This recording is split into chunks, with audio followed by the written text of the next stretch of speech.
Ya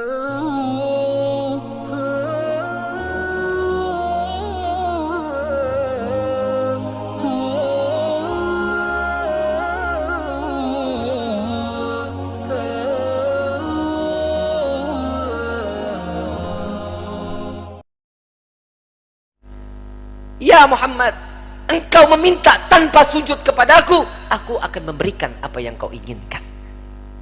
Nabi Muhammad SAW tanpa sujud, jika dia meminta kepada Allah, pasti akan dikabulkan. Dengan akhlak baginda Rasul SAW, beliau sujud, tahu beliau adalah seorang hamba yang pantasnya untuk sujud kepada Allah. Dia adalah Nabi SAW.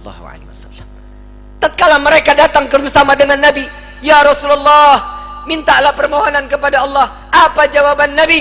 Analaha, analaha, analaha. Aku yang dapat menolong kalian, aku yang akan memberikan syafaat kepada kalian, aku yang akan membebaskan kalian dari siksaan padang mahsyar di hari ini.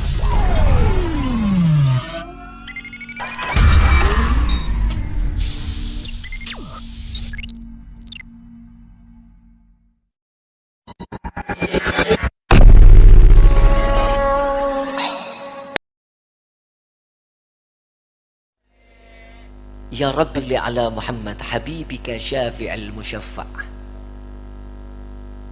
Kekasih yang pertolongannya akan ditolong oleh yang maha penolong.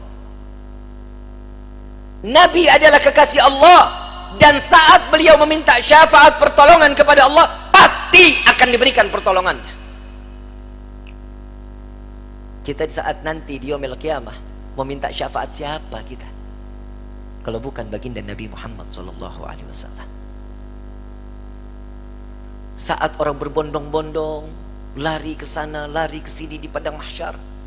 Pak, Bu, simak baik-baik. Padang mahsyar ini awal mula terdapatnya suatu yang baik atau yang buruk, neraka atau sorga, sudah terlihat saat di padang mahsyar. Padang mahsyar, Nabi SAW mengatakan, orang yang berbondong-bondong masuk ke dalam padang mahsyar tidak akan mengenal siapa suaminya, tidak akan mengenal siapa bapak dan ibunya, bahkan anaknya. Mereka nafsi-nafsi, sendiri-sendiri, berharap cemas di hadapan Allah. Satu orang akan ditumpuk 1000 orang di atasnya. Orang yang dapat menginjakkan kaki di padang mahsyar, dia adalah manusia yang aman. Sampai-sampai fitnah daripada padang mahsyar, ada seorang ibu yang sedang menggendong bayinya, menaruh bayinya di padang mahsyar, di tanah padang mahsyar, diinjak bayi tersebut agar lebih tinggi. Nggak sadar dia, anaknya dijadikan satu pijakan agar dia selamat dari siksaan padang mahsyar. Para wali min awliyaillah, orang-orang saleh, berbondong-bondong keliling ke Nabi Allah Adam. Wahai Nabi Allah Adam, berikan kami syafaat. Aku tidak bisa memberikan syafaat kepadamu, karena aku sudah ditolong oleh Allah saat aku meminta untuk diperjumpakan dengan Siti Hawa. Saat ini sampai sekarang kita kenal padang daripada Arafah. Itu pertemuan antara Nabi Allah Adam dengan Siti Hawa. Ditolong oleh Allah. Jalan lagi kepada Nabi Musa. Ya Nabi Allah Musa, tolong kami selesaikan siksaan padang mahsyar. Mereka ada yang tenggelam sampai mata kakinya karena dosanya, ada yang sampai kepada lututnya, ada yang sampai ke pinggangnya, bahkan ada yang sampai pusarnya dan juga dadanya, bahkan ada yang seleher, ada juga yang sampai di ujung daripada hidungnya, dan juga ada yang di atas kepala, bahkan 2 hasta di atas kepala, tenggelam karena dosa-dosa mereka. Kebayang setiap manusia, insan, masuk ke dalam lautan, tenggelam di lautan, sebentar akan mati. Siksaan akan berakhir. Saat di padang mahsyar, siksaan tersebut sudah tidak akan pernah ada kematian, melainkan menikmati siksaan tenggelamnya setiap manusia. Sudah tidak akan lagi ada kematian. Saat itu kemana kita semua yang ingin kita inginkan? Orang yang tenggelam, mereka tersiksa, sampai orang kafir pun mengatakan, ya Allah, cepat selesaikan padang mahsyar ini siksaannya. Jika kami harus masuk ke dalam neraka, maka masukkan kami ke ke dalam neraka, hentikan siksaan ini. Mereka nggak tahu siksaan padang mahsyar belum ada apa-apanya sebanding daripada api neraka jahanam. Orang kafir semua tidak ada yang sanggup melaksanakan daripada siksaan padang mahsyar, memohon agar dihentikan. Sampai kepada Nabi Musa, aku tidak dapat menolong kalian karena aku telah diberikan syafaat oleh Allah menyelamatkan umatku saat dikejar-kejar oleh orang-orang Fir'aun. Coba kau ke Nabi Ibrahim, berangkat ke Nabi Ibrahim. Ya Nabi Allah Ibrahim, engkau adalah Khalilullah. Sampaikan kepada Allah, selesaikan padang mahsyar ini. Aku tidak dapat memberikan syafaat kepada kalian karena aku telah ditolong oleh Allah saat aku dimasukkan ke dalam api Raja Namrud. Nafsi, nafsi, nafsi, nafsi. Sendiri, sendiri, sendiri, sendiri. Silahkan engkau ke Nabi Isa. Sampai ke Nabi Isa, ya Nabi Allah Isa, engkau adalah Ruhullah. Sampaikan kepada Allah agar berikan syafaat kepada kami, selesaikan siksaan pada mahsyar. Apa jawaban Nabi Allah Isa? Nafsi, nafsi, nafsi, nafsi. Aku tidak dapat menolong kalian karena Allah telah memberikan pertolongan kepadaku sampai aku diangkat ke langit kedua. Pergilah engkau kepada Habibuna Muhammad sallallahu alaihi wasallam. Dia adalah kekasih Allah. Berbondong-bondong para aulia datang kepada Nabi sallallahu alaihi wasallam, ya Rasulullah, berikan kami syafaat. Sebelum orang tersebut berbondong-bondong datang kepada Nabi, Nabi sallallahu alaihi wasallam sudah melihat mereka akan datang kepada Nabi. Nabi berjumpa dengan Allah, Nabi sujud kepada Allah. Ya Muhammad, angkat kepalamu. Tidak lagi ada yang ibadah di padang mahsyar ini. Mengangkat kepala lalu sujud lagi Allah di hadapan Allah. Nabi Muhammad sallallahu alaihi wasallam diangkat lagi. Wahai kekasihku, angkat kepalamu. Sudah tidak ada lagi yang ibadah dia di padang mahsyar ini. Tetap Nabi mengangkat kepala lalu sujud lagi kepada Allah.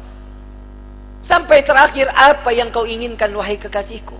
Ya Allah, selesaikan siksaan padang mahsyar. Biarkan mereka, masukkan mereka ke mizan penimbangan amal baik amal buruk mereka. Ya Muhammad, engkau meminta tanpa sujud kepadaku, aku akan memberikan apa yang kau inginkan. Nabi Muhammad SAW tanpa sujud, jika dia meminta kepada Allah pasti akan dikabulkan. Dengan akhlak baginda Rasul SAW, beliau sujud, tahu beliau adalah seorang hamba yang pantasnya untuk sujud kepada Allah. Dia adalah Nabi SAW. Tatkala mereka datang bersama dengan Nabi, ya Rasulullah, mintalah permohonan kepada Allah. Apa jawaban Nabi? Analaha, analaha, analaha. Aku yang dapat menolong kalian. Aku yang akan memberikan syafaat kepada kalian. Aku yang akan membebaskan kalian dari siksaan padang mahsyar di hari ini. Saat dia meminta selesai padang mahsyar, masuk mereka semua ke mizan. Sampai di mizan, Nabi berdiri di depan mizan, melihat rombongan daripada umatnya. Saat beliau dalam keadaan dosa yang begitu besar, Nabi sujud kembali di hadapan Allah. Ya Rabb, doa baginda Rasul sallallahu alaihi wasallam, ya Allah, ringankan beban dosa umatku, beratkan pahala mereka, ampuni dosa mereka ya Allah. Kita berbuat dosa di atas bumi Allah, Nabi yang terus menerus. Sampai di mizan pun Nabi sujud kepada Allah agar kita diselamatkan, dibebaskan, agar masuknya kita ke dalam syurganya Allah. Setelah mizan, Nabi SAW berdiri lagi di sirat. Saat dimana jembatan tersebut, satu helai rambut dibelah menjadi 7. Tajamnya luar biasa. Di bawahnya neraka jahanam. Nabi menunggu sampai ada umat yang ingin tergelincir, dipegang oleh Nabi, dituntun sampai di ujung daripada jembatan tersebut. Nabi menjaga umat sampai saat di dalam surga kelak, Nabi berdiri di depan pintu surga, tidak masuk ke dalam pintu surga, menunggu satu persatu agar masuk, mereka dimasuk ke dalam surga. Sampai di dalam riwayat Siti Fatimah bertanya, ya Rasulullah, untuk apa kau berdiri di depan pintu surga? aku menunggu umatku. Jika satu yang tertinggal belum masuk ke dalam surga, maka aku tidak akan pernah masuk ke dalam surganya Allah. Huwa Muhammadah, dia adalah Sayyiduna Muhammad. Sampai di dalam satu riwayat lain, Rasulullah izin kepada Allah melihat daripada daftarnya, umat satunya belum masuk ke dalam surganya Allah. Nabi berbincang kepada Allah, ya Rabb, izinkan Muhammad untuk memeriksa neraka. Sampai beliau masuk ke dalam neraka mencari umatnya, lalu setelah itu diambil, lalu dibawa masuk ke dalam surganya Allah. Dia adalah Sayyiduna Muhammad, dia adalah pemimpin kalian, dia adalah Nabi kalian, dia adalah Rasul kalian. Tidakkah kalian malu tatkala kalian berbuat dosa di hadapan Allah? Sampai kapan hidup kita selalu tutup mata di dalam kemaksiatan kepada Allah? Hei para alim ulama, hei para kiai, hei para habaib, dosa apa yang kalian lakukan sampai terus menerus Indonesia diberikan daripada bala dan bencana? Wahai umat Nabi Muhammad, dosa yang mana yang kalian lakukan sehingga kalian enggan untuk bertaubat kepada Allah? Tubna ilallah, tubna ilallah. Taubatlah kepada Allah, mohon ampunlah kepada Allah.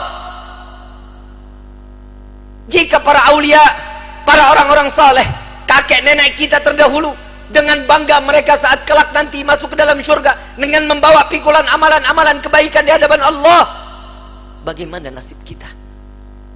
Saat mereka diperiksa oleh Nabi SAW satu persatu, dengan bangga Nabi mengatakan dengan amalan mereka, zakat mereka, sedekah mereka, sholat malam mereka, Nabi mengatakan, dia adalah umatku ya Rabb. Bagaimana dengan kita yang membawa pikulan dosa di hadapan Allah? Tatkala kita membawa pikulan-pikulan dosa, dibuka, diperiksa oleh Nabi, Nabi tetap mengatakan dia adalah umatku ya Allah, sambil meneteskan air mata di hadapan.